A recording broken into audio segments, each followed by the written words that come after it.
Well, again, there can be no brighter, sharper red line than the G7, which is a group of countries that were colonial. They benefited from their colonial ravages. They participated in them. And now, the global South remembers that, surprisingly. Yes, they haven't contributed. Basically, the G7 is an anachronism. It was not the group that was chosen to handle the 2008 financial crisis. That went to the G20. So, what is the role of these nations whose collective growth this year is going to be very small? The best is the U.S. potentially at 1.7, but with this looming debt crisis, could be negative.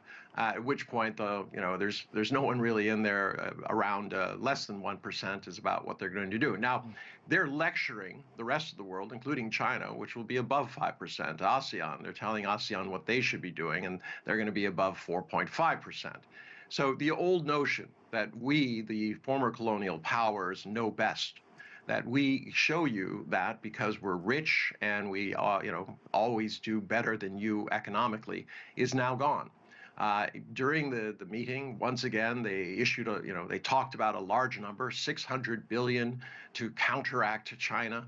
Well, these frameworks and these numbers, they are never fleshed out. They're always something, their goal.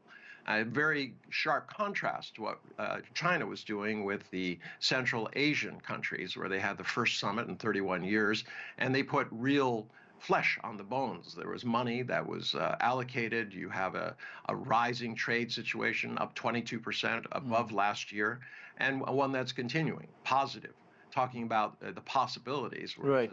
In Hiroshima, all you have is an example of the worst human tragedy in history.